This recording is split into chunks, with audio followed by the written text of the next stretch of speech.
Everybody, welcome to the Energy Impacts Podcast. I'm your host, David Blackman, here with my co-host, Stuart Turley. How you doing, Big Stu? Hey, it's a beautiful day in the neighborhood. Well, good. Which neighborhood you in today? You're in Oklahoma, right? I'm still in Oklahoma. I had sewer problems. I felt like I needed to really have solidarity with Washington with all the crap up there. Well, just hope you've got better people to resolve the situation than they do up in D.C. With us today is a wonderful guest, one of my favorite accounts to follow on X. And if you're not following Dr. Matthew Wielicki, who is calls himself a former academic in exile, one of the best writers about climate alarmism and government policy and the intersection of both, and on X and at his Substack called Irrational Fear. Dr. Wielicki, how are you? I'm doing well. Great to be here, gentlemen. I'm excited. Yeah, I am too, man. I've been wanting to talk to you for quite a while. I've followed you on X for well over a year now, and just love your stuff and love the stuff you're doing at Substack. Take a few minutes before we go into the Q&A. Just take a couple of minutes to introduce yourself to our audience. Yeah, sure. So, like you mentioned, I call myself an Earth Science Professor-in-exile. So my background and training is isotope geochemistry. I got a faculty position at the University of Alabama pretty quickly in the Department of Geological Sciences. That was about 2016.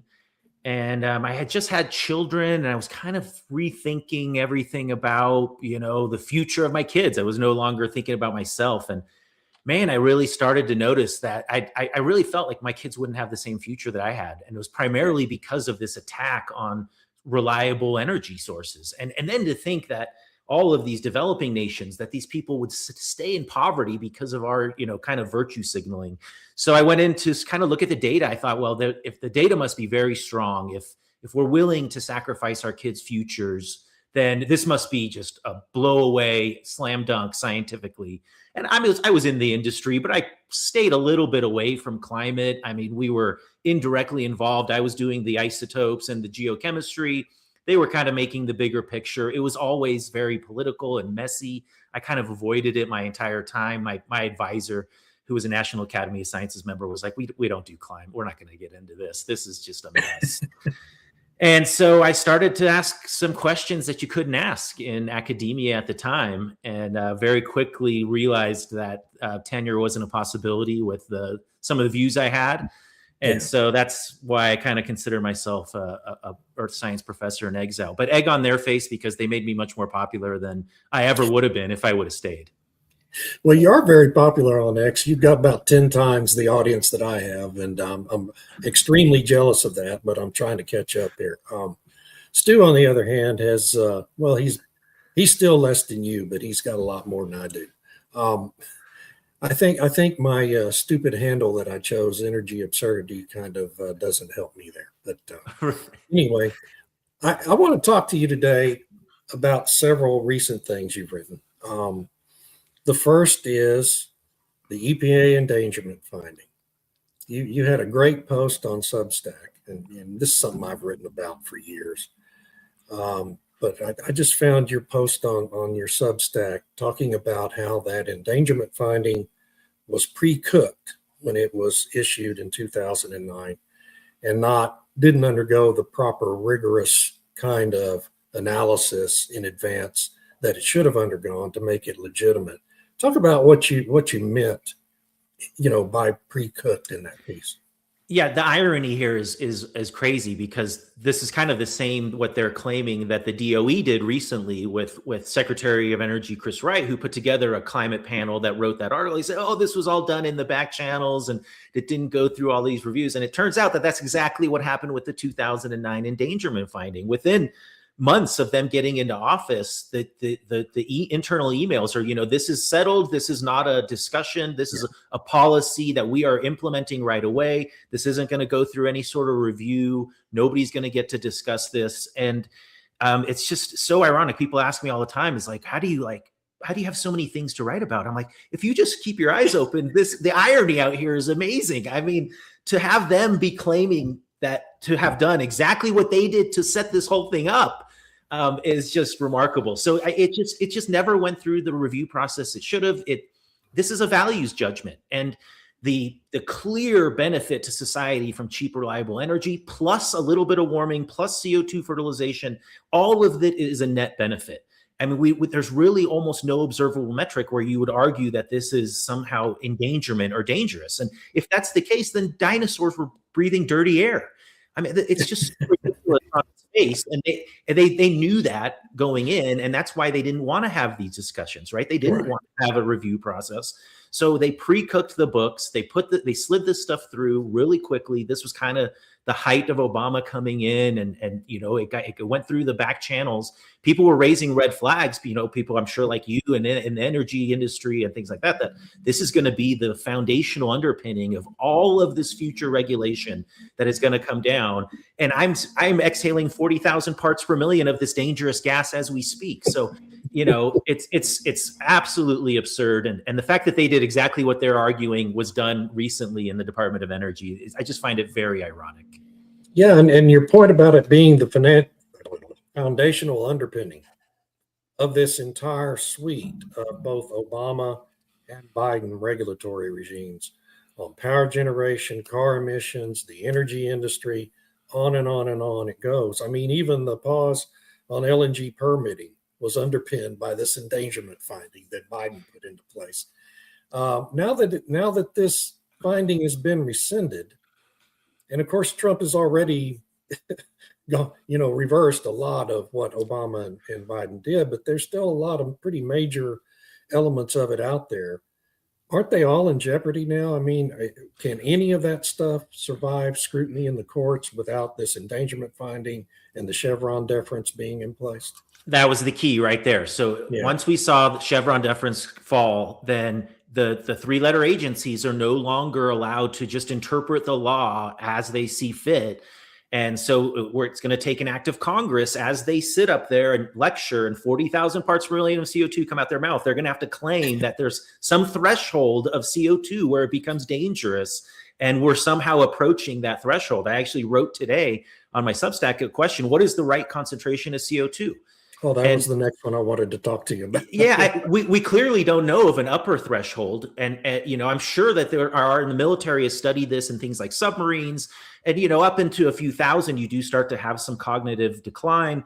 But, for plants, maybe 1,100 would be the optimum, 1,000, right? That's what greenhouses go between 800 and 1,000 primarily. They see more yield even if they go higher, but they lose a little bit in taste and nutrients. And so they kind of keep it a little bit lower, primarily for things like that. So, it's what is the correct amount of CO2? Congress is going to have to go there and actually say it and make a number and draw some sort of threshold. I don't think they're going to have the guts to do that. So I don't see any of this stuff standing. But the Chevron was the key that really got the thing rolling, because without Chevron, then EPA is free to do whatever it wants. Now, I've seen Elon Musk, who I have a lot of respect for in many ways, claim that even as low as 600 parts per million CO2 in the atmosphere can do harm to human beings. Is he right about that? He says it can have severe negative health impacts at 600. It can be deadly at 1,000.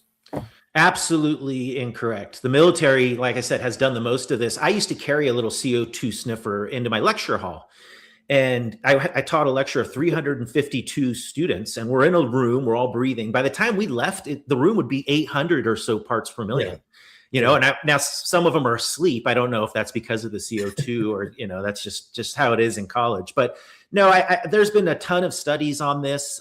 If you're walking through the forest during the fall when the leaves are falling, it's probably close to 600 is the average that you're breathing. Most people go and feel refreshed when they take a walk through the forest on a fall day. And so I don't think there's any scientific basis for any sort of biology having issues up until a few thousand parts per million. Mammals evolved 250 million or so years ago, 225 million years ago. We've lived through parts per million that go up to 3,000 or 4,000 and down to 180. So for the biosphere, I don't see any issues. For plants, we know for sure that the optimum for photosynthesis is much higher than it is today. Stuart, I don't want to just dominate things here. Oh, no, you're doing great because I've got about 16,000 questions for you, Doctor. When we sit back and take a look, the CO2 endangerment, as David aptly pointed out, that it was used to weaponize LNG against President Trump and saying, hey, wait a minute, we can't export LNG. Holy smokes, Batman.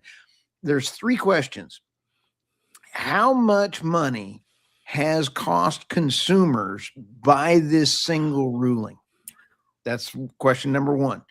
Question number 2, when we sit back and take a look at how much is going to continue costing consumers because of the energy policies from the UN, the IEA, the World Economic funding of only green energy, the side effect or second order effects are in the trillions. And I mean, how long are we going to put up with this?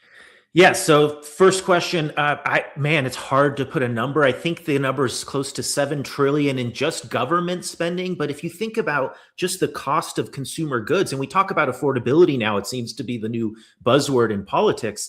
Affordability is directly related to all of these regulations and hoops that everybody's jumping through because energy underpins the whole system, right? And so if the energy costs go up, then transportation, everything, manufacturing. So it underpins it all. So to think about what prices would be without this is a really fun thought experiment. I'm kind of playing around a little bit to see if there's an inflection point after the 2009 endangerment finding, because, rates are always kind of gradually going up and we're seeing actually in the data that there's quite a few inflection points right around 2009, and the slope changes dramatically. So what was the price of a vehicle, and it was gradually increasing, really starts to increase because of all these hoops that the industry is jumping through. So I actually was giving a talk in Sarasota, Florida recently to a lot of architects and city planners. This stuff is infiltrated into how they build buildings. And they're complaining, we can't build a building for under $300 million. And everybody's throwing their arms up. Why does a building cost $300 million? Because we have to jump through a million infinite hoops. And if you start to dig away the layers, it comes back to the endangerment finding. The building has to be energy efficient, not because it's going to help them with their power bill or anything like that, because it will reduce their carbon footprint. Right. And so a lot of this stuff comes, but this is where the real work begins, right? Because now you have 17 years of regulations that have been implemented that we have to basically peel back in 2, because who knows what the next administration is going to be. So you got about 2.5 or so, 3 years to peel back 17 years of regulation. So this is where the real work starts. And they're gonna attack it in the courts, right? Climate lawfare is kind of the new battleground now. So we're going to see them try to hold this stuff up in courts as much as possible. But we got to start rolling back those regulations right away. If the people start to see prices come down because, the regulations go away, everybody's going to be on board. You'll see all the politicians switch sides as well, because affordability is how you get elected. Is there a way that we could also take a look at USAID, how much money the government was actually funding its own destruction? Because if you take a look at the lack of funding now, who is funding this lawfare? Because the lawfare is, again, costing a couple trillion. What's a few trillion between friends? This is almost painful. This is the climate industrial complex. I mean, this has become big business, right? The climate industrial complex. Yeah, that is big a business. Subtitle for the podcast right there. You have to keep the crisis narrative afloat in order to keep the funding spigots open. And so they just will, there's a whole industry that is in cahoots to try to amplify as much of the kind of crisis narrative. And it's big business now. It's going to be tough to scale it back, but clearly the observational data is on our side. With Bill Gates going, hey, climate change, I'm off to something else to destroy. Yeah, but he really is. And then you have Greta, who is now she doesn't care anymore. Yeah, no, she doesn't care. She's off to something else now. She's off to being a Palestinian protester in a fake armada. Holy smokes! Who's the poster child now for this mess? I don't think they have one. I mean, I think it's Dr. Mann. Al Gore. Al Gore and Michael Mann. Holy smokes! Michael Mann. Yeah. Hey, another thing is you talk about them doubling down, tripling down on the same narrative. because that's what they've got. That's what they're pushing. And it's all about, gaining control over the population from the central government. I think everyone pretty much understands that at this point, who's informed on the subject. But one of the thing, and you wrote about this week too, is that this all led to was the systematic defrauding of the global temperature record at the Met, at NOAA, at other countries' meteorological departments in their governments. Talk about what you wrote about in that piece, because it's really something people need to be more aware of. Yeah, it took me a long time to get here, because this is really, I really didn't want this to be true. I really want scientists to have integrity and be more interested in protecting the scientific method than their own narrative or whatever is going to bring them the next grant. But it really, I don't know if I trust the global temperature record. I don't even know if global temperature record has a meaning, physical meaning, in terms of, I tell people it's like the average phone number in the phone book. You could dial it and maybe it rings somewhere, but what does it mean? It doesn't really have any physical meaning. And now I don't even know if I really trust it at all. The suppression of past data, like heat waves in the Netherlands, that was recently uncovered. The fact that in multiple cities last year, there were airliners that were having issues that were parked right next to the weather station itself. And you saw 40 minutes, a Delta flight is sitting in Tampa, and the temperature spikes by 3 degrees twice for 4 minutes. And that's the new temperature record for Tampa now, that Tampa reached 100 degrees. And that stuff gets into these data sets. And so I just don't really know how much I trust this. And that's a real sad thing to say, because these are I know a lot of these folks, and I don't think it's nobody's up there pulling the strings, but nobody's also willing to go back and look at the data because it fits their narrative. They're not willing to critique it. So, just kind of, I know we all know it's maybe fake and doesn't really mean anything, but look, it's making headlines in the news, and it's just the lack of speaking up by the community to say, hey, if we want to the public's trust, we should go back and look at all this data and make sure we're not suppressing anything and be as open and transparent as possible. And they're the exact opposite. You start to ask these questions and they want to string you up on the stake because you're a heretic. Early in the Obama administration, 2009, and I'll let you go after this too, we had a congressman from San Antonio here in Texas named Lamar Smith, who was the chairman of the House Science and Oversight Committee. And he held hearings on the Obama administration's efforts within NOAA and NASA to revise the temperature records in the United States in order to suppress the heat waves of the 1930s and other previous heat waves, and to make it look like we've had this rapid temperature rise in the United States. And it was all a part of supporting that endangerment finding in the efforts by the Obama administration to implement their cap and trade system, which thank God failed, or it would have cost us trillions of dollars more. But the point of me saying this is, what did Lamar Smith get for trying to expose the truth about what was happening there? He got run out of Congress, got run out of town by the media. And so it's not just ordinary people who are afraid to speak up about it. It's also members of Congress, because they don't want to be the next Lamar Smith, right? And so I keep hoping someone in Congress, James Comer or somebody, some honest broker, will take a look at this and do a real complete review of the temperature record, because it's what we see now from NOAA and NASA is not accurate. And I think, obviously you know that, and Noakes too knows that. Anyway, go ahead. I think it was harder back then to really speak out against this stuff. Yeah. And particularly right in the late 90s, when the first IPCC comes out, we don't have a ton of data. And so these predictions are kind of untestable. And so it's like, okay, well, we better look out. Well, now we're, 30 years later, and we have great observational data. And it's just, that all of these catastrophic predictions just don't come true. And now we can start talking about it. And it seems like, people are starting to open up a little bit more. But yeah, it was a real tough time there for a while. Yeah. There's two sets of temperature. There's three things that really drive me nuts. I interviewed a scientist that actually took a look at how they were changing the numbers on the global temperature, how we are getting warmer. And they've manipulated the data on about 9 sensors. All it took was 9 sensors in Antarctica and swing those off. All of a sudden, the world's getting warmer based off of these changes. Holy smokes, Batman. Then you take a look at where are the thermostats and the temperature gauges? Are they sitting next to an air conditioning unit pumping out air? And I've got following a guy going around the country, finding these things next to a heater, putting out a cooking vent. I mean, some of these places that they're doing false numbers. This is absolutely despicable. And that violates NOAA's own writing, because they have requirements of how these things should exist. I'm old enough to I met Noah when he built the ark. No, this is absolutely disgusting that we're even having this conversation, that our government we can't trust.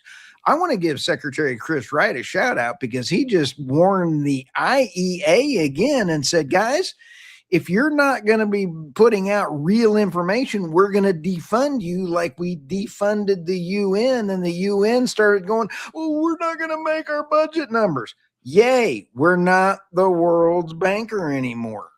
We're broke. He's a subscriber to the Substack, and I've had an honor to speak to him a couple times, and so just on the phone.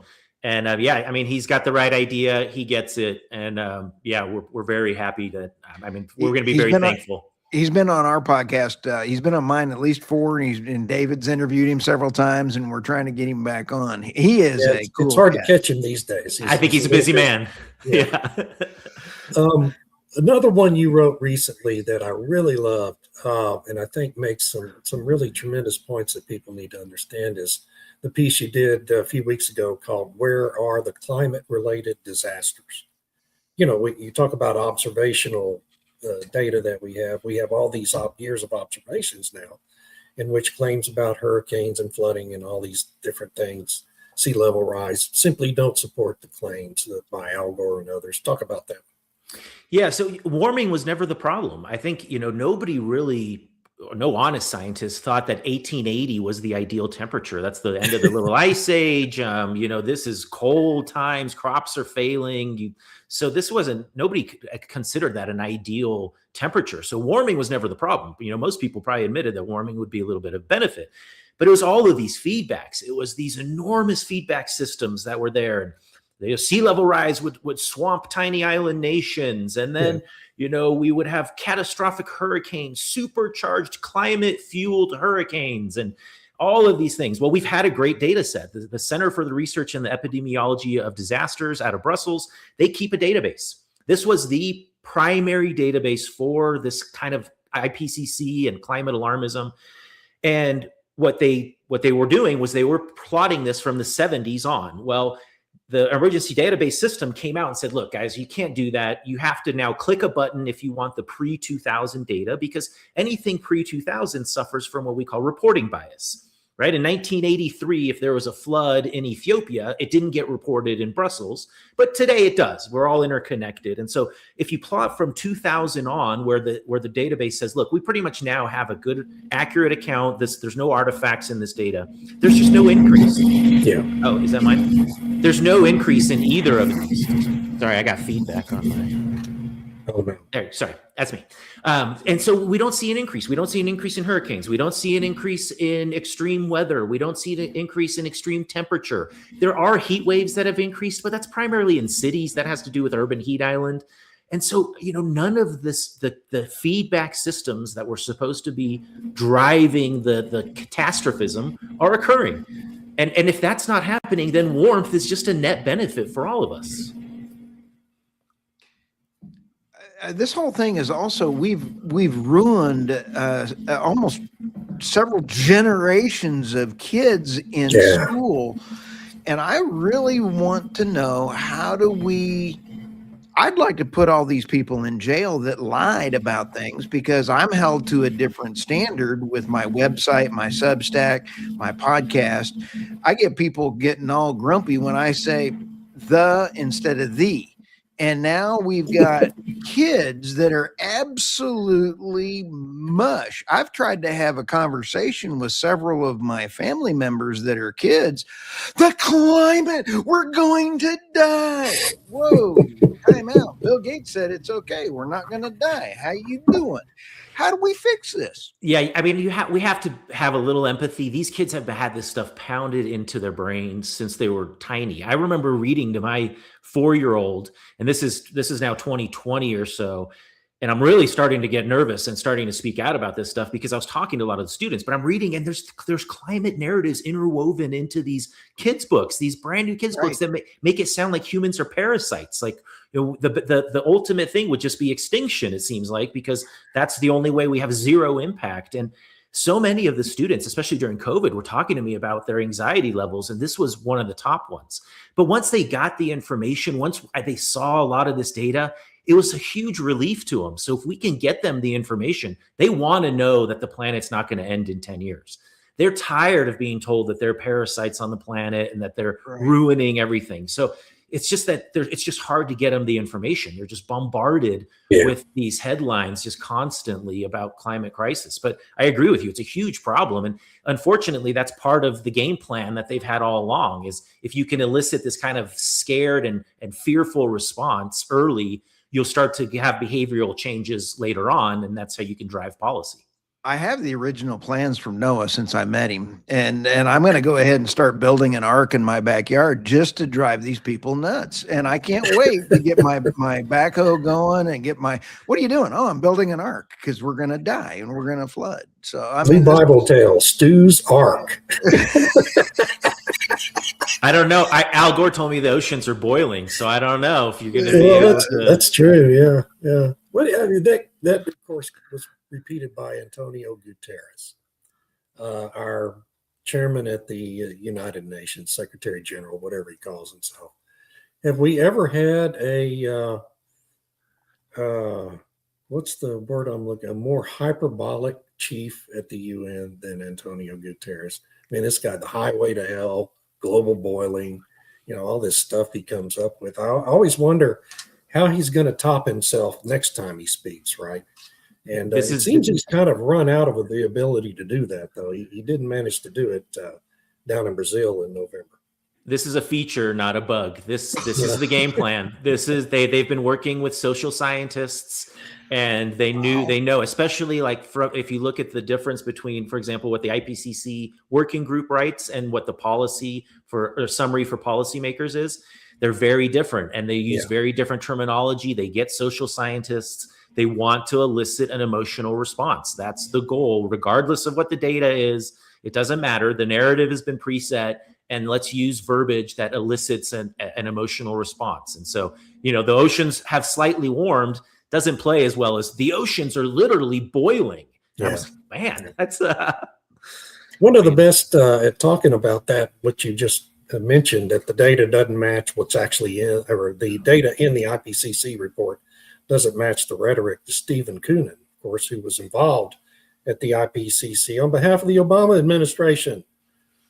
Back when all this madness about the endangerment finding was happening, I posted a brief video clip of him debating this Texas A&M professor whose name I'm going to forget now. It's embarrassing. Dessler, Andrew Dessler. The guy's an embarrassment. But I put that up on X, and it went completely viral.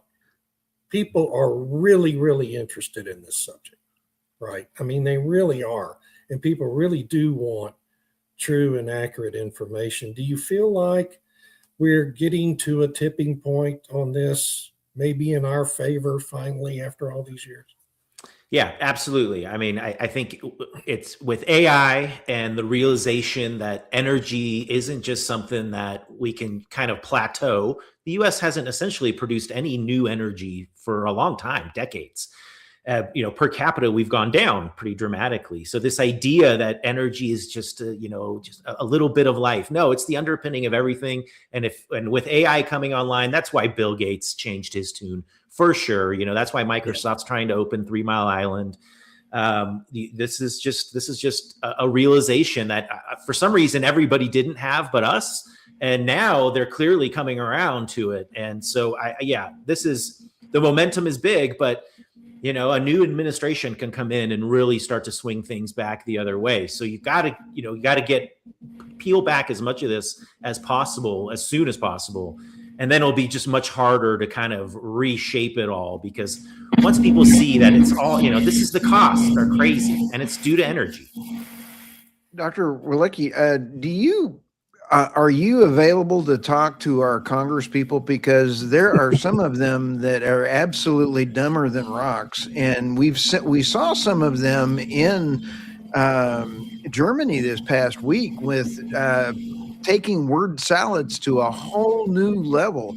In fact, I could not believe that Kamala Harris could be beaten at a word salad, but I believe she's got AOC did it. Yeah, she did.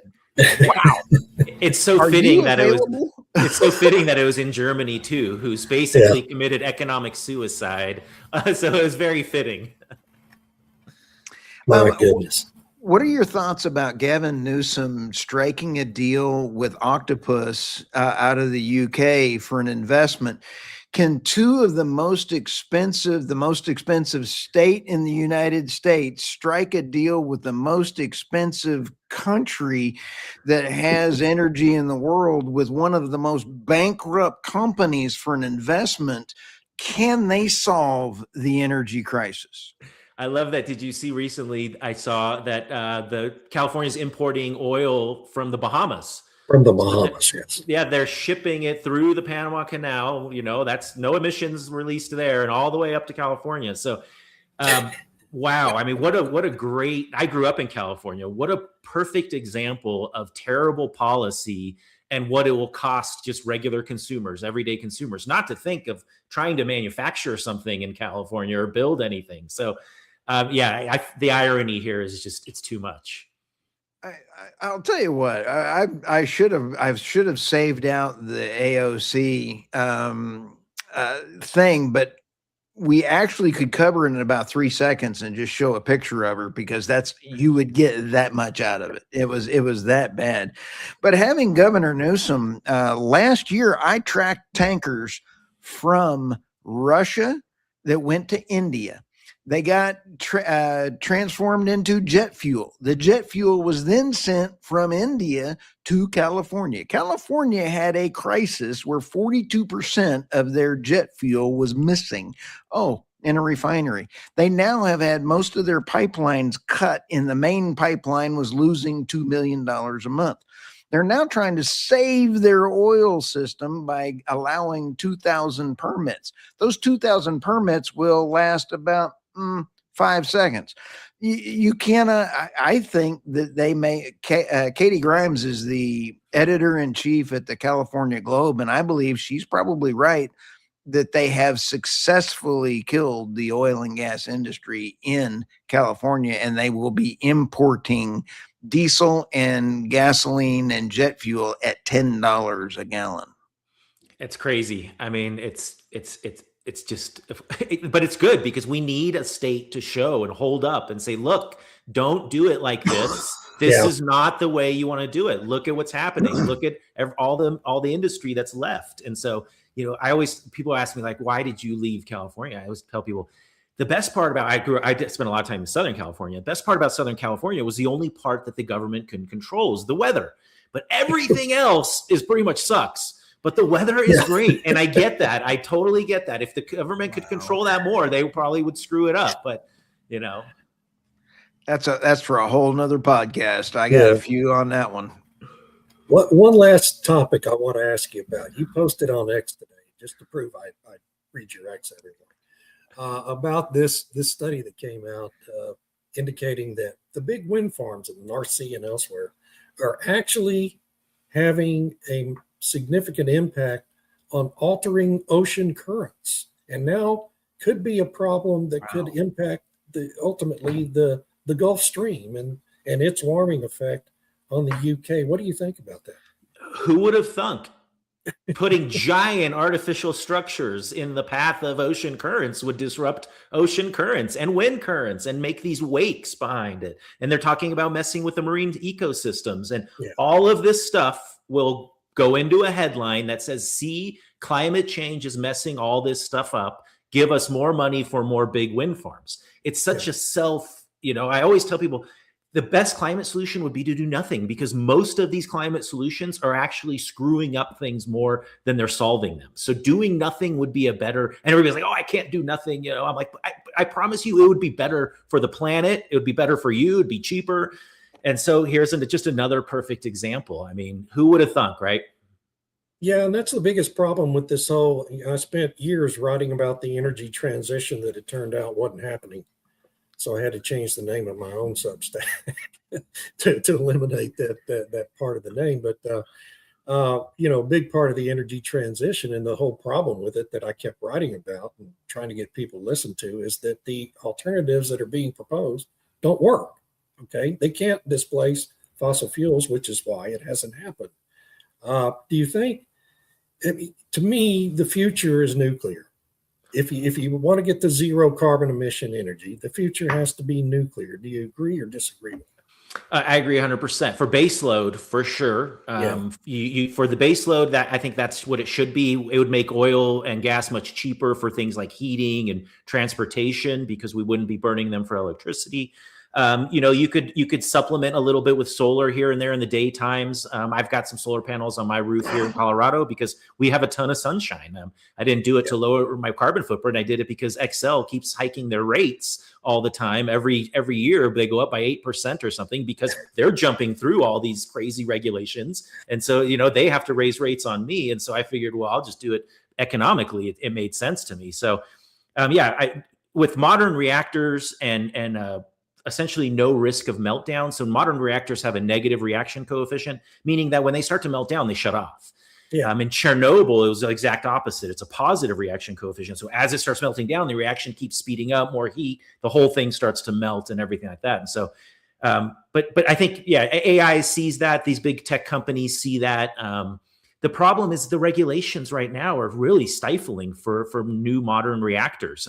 Even these small modular reactors need to be built with something like 6 feet of concrete. So, it just kills anybody that wants to build a small one. And then there's, all the regulations for bigger ones. And so, unfortunately, it's the same kind of climate folks that are anti-nuclear. So I don't really know what they want. You need a base load. You need to be able to provide power at night and when wind's not blowing. Batteries are absolutely environmentally disgusting. That's not a solution. So I think nuclear is the only way. Yeah, I mean, what we found and others have found, I think, is that a lot of the advocacy groups for wind and solar get money from wind and solar to be advocacy groups, right? And so it's this self-perpetuating process based on money.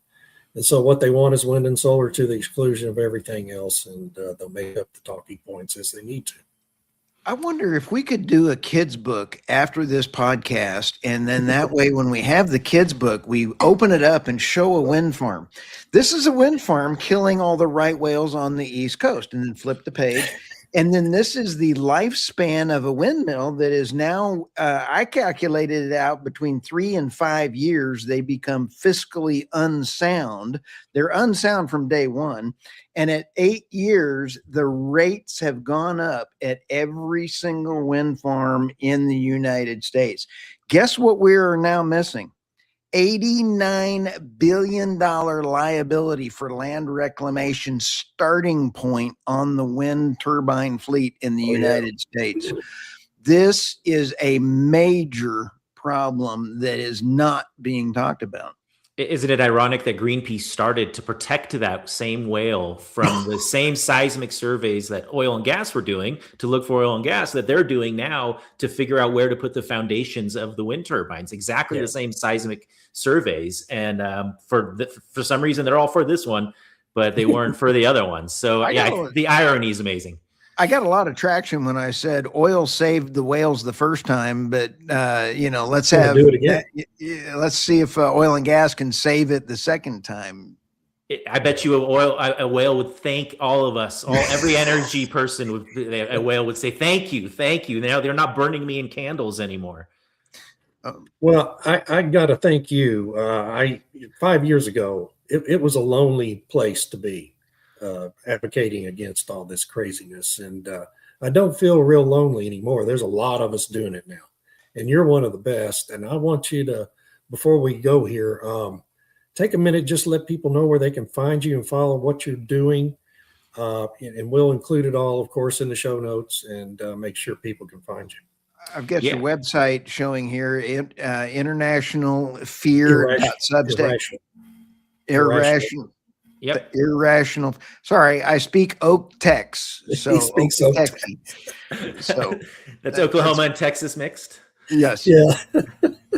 Yeah, the Substack's Irrational Fear, but really, I mean, a lot of the articles go up on X as well. So just at Matthew Wielicki, and I give you the gist of it for free. And then if you wanted a little bit of a deeper dive, there's a subscriber section for folks. But just even if you're just subscribed for free, you'll get most of the gist of it. A lot of the plots, a lot of peer-reviewed articles that just people don't want to talk about because they don't fit the narrative. So you always hear about this consensus. And I'm like, well, geez, there's all these other papers you guys seem to ignore very conveniently for your consensus. And so, yeah, but X and Substack are the two best places. When are you going to start your podcast? Because see, I have a face for radio, but you are very gifted in your articulation, especially with your Substack. You could turn on a podcast very quickly. Yeah, I used to do a little bit weekly with Wielicki, but then I would fall off and I wouldn't have one for a couple of weeks, and people would get mad at me, and then That's my problem too. Yeah. It's a little self-motivation problem. I can. We ended up the year at number 4. We're right now currently number 4 globally in energy podcasts by FeedSpot. I'm a little surprised by that one, considering the other top 10 were all wind and solar. I don't have how that happened until that one, but it's kind of like I think I snuck in. Well, like David said, it's getting less lonely. I mean, people are. It feels good because people are starting to at least have these discussions. I mean, you couldn't even have a discussion like this before. So you really couldn't. With that, I think we need to wrap this up, Big Stu. I got a conflict here in a few minutes. All right. Yeah, just an Okie from Muskogee, but I'm actually a Texas resident, spending half my time in Texas. I prefer Texas. So. Well, thank you, Matthew. We need to do this again, and I hope you're up for it. Just really enjoyed meeting you and talking with you today. Absolutely. Thank you, gentlemen. Keep up the great work, Stu. You too, buddy. All right. See you soon.